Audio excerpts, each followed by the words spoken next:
네, 한덕수 대통령 권한대행이 24일과 25일 한미 재무통상장관이 참여하는 2+2 관세 협상을 합니다. 한덕수 대행에게 경고합니다. 내란 수계가 임명한 내란 정권의 내란 총리에게 주어진 임무는 짧은 기간의 대통령 선거 관리를 무탈히 해내는 것뿐입니다. 한덕수 대행체제는 국가의 전략적 이익이 걸린 협상에서 국민을 대표할 자격이 없습니다. 권한 대행일 뿐 국민의 손으로 선출한 민주적 정당성을 갖추지 못했을 뿐더러 더군다나 민주주의라는 헌법적 가치보다 개인적인 정적 제거의 수단으로 군을 동원해서 내란을 일으키고 파면당한 정권의 국무총리에게 대한민국의 국익을 둔 협상의 권한을 쥐어줄 수는 없습니다. 미국과의 협상을 조기에 타결할 실익도 없습니다.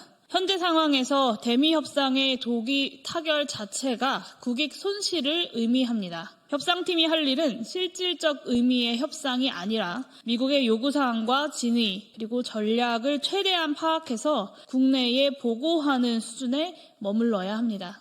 이것을 넘어가는 한덕수 대행의 어떤 대미 약속도 월권이고 반국익입니다.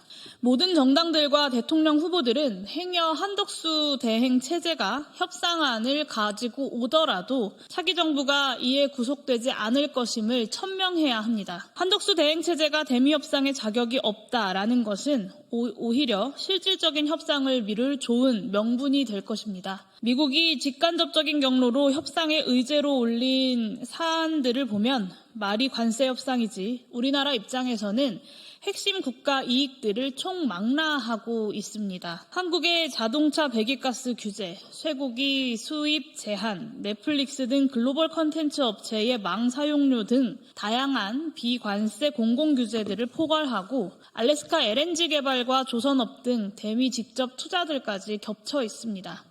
여기에 주한미군 주둔 비용과 한반도 동북아 안보에서 한국의 지위와 역할 등 안보 현안들까지 들어 있습니다. 2개월 남짓 선거를 관리하는 내각이 이런 전략적인 국익을 놓고 국민을 대표한다는 것은 상상할 수 없습니다. 경거망동하지 않기를 한덕수 권한대행에게 경고합니다. 트럼프의 관세 정책이 애초에 구상대로 흘러간다라는 보장이 없는 상황에서 조기의 협상 타결은 장기에 걸친 협상보다 우리에게 훨씬 불리한 결과를 예정하고 있습니다. 대미 흑자교역국에 대해 날조에 갖게 계산된 세율을 적용한 미국의 상호 관세 부과 천명 이후에 글로벌 채권 시장에서 대량의 미국채 매도가 시작됐습니다. 통상적으로 시장 불확실성이 증폭하면 주식시장은 하락하고 최고의 안전자산인 미국채 가격은 상승하는 것이 일반적입니다. 그런데 이번에는 주식시장만이 아니라 채권시장까지 대폭락했습니다. 미국채 가격이 폭락하면서 0.2%만 변화해도 큰 폭의 변동으로 인식하는 10년물 미국채의 수익률이 3.9%에서 4.5%로 급등했습니다. 이것은 폭탄에 비유되는 상호관세 부과가 안고 있는 불확실성이 안전자산으로서의 달러 지위를 위협하는 상황을 반영한 것입니다. 주식과 채권 양쪽 모두에 걸친 금융시장의 압력으로 트럼프 행정부는 발효 13시간 만에 중국을 제외한 모든 국가에 대한 상호관세 부과의 90일 유예를 발표해야만 했습니다. 트럼프 행정부의 관세 정책 구상에서 금융시장의 반응만 예측에 실패한 것이 아닙니다.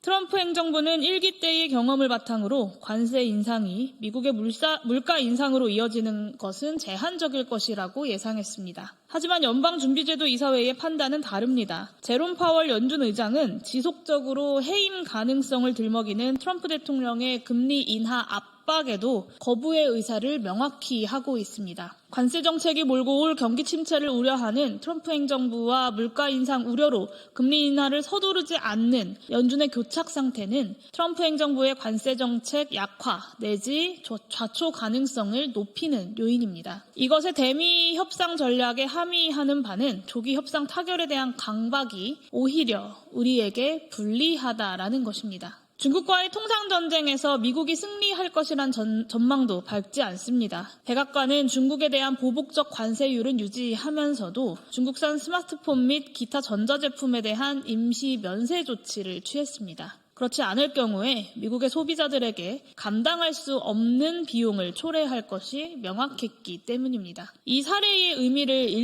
일반화해서 이야기하자면 자유무역 세계화 시대에 구축된 글로벌 밸류체인은 대중봉쇄에 가까운 미국의 관세율 부과로 인해서 단시간 안에 재구축되지 않고 이를 너무도 잘 알고 있는 중국이 쉽게 굴복하지도 않을 것이라는 이야기입니다. 중국의 경제 발전을 저지하려는 트럼프 행정부의 관세 정책에 한국의 통상 전략을 일치시키려는 것은 너무나도 위험합니다. 그런데 자칭 통상 전문가라고 이야기하는 한덕수 권한대행은 협상을 하기도 전에 해외 언론과의 인터뷰에서 이런 위험한 인식을 드러냈습니다. 국책연구기관 대외경제정책연구원도 중요한 지적을 하고 있습니다. 반도체, 자동차, 철강, 전자제품 등 우리의 대미 수출 주력 상품들은 국가 간 협상이 가능한 상호 관세 적용 상품이 아니라 이미 미국이 어느 국가를 막론하고 전 세계를 대상으로 25%의 관세를 매겼거나 곧 매길 것으로 예고한 보편 품목 관세의 대상이라는 점입니다. 이는 협상의 조건 자체가 협상 타결로 얻어낼 이익보다 내줄 손해를 더 크게 만드는 요인입니다. 실질적인 협상을 언제까지나 미루기만 하자라는 것은 물론 아닙니다.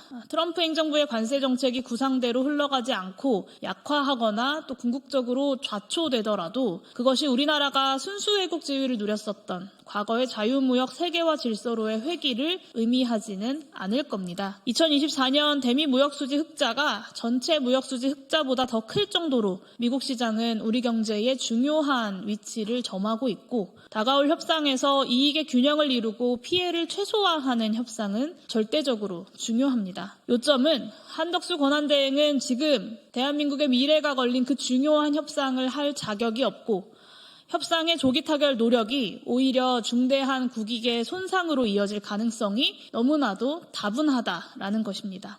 가장 우려스러운 것은 윤석열 일당이 벌인 내란 행위에 대한 헌법재판소의 단호한 판결과 국민들의 심판에도 불구하고 자기 지위를 망각한 내란 대통령의 권한을 대행하고 있는 한덕수의 대통령 놀이, 그리고 더 나아가서 실제로 대통령이 되고 싶은 한덕수 개인의 꿈을 위한 사전 선거 운동이 국익 손상으로 이어질 가능성입니다. 한두 가지의 생색용 이익을 얻어내고 전략적 손해를 내주는 협상안을 들고 와서는 자신의 성과로 홍보하려는 한덕수 권한대행의 매국적 동기에 대해 강력하게 경고합니다. 호랑이 없는 굴에 여우가 왕노릇 할 수 있다고 생각한다면, 그래서 정말 한덕수 본인이 대통령이 될 수 있다고 생각한다면 당장 헛된 꿈에서 깨어나시길 바랍니다. 민주공화국의 국민들은 여우의 왕노릇을 지켜보고만 있지는 않을 것입니다. 이것으로 기자회견 마치도록 하겠습니다. 감사합니다.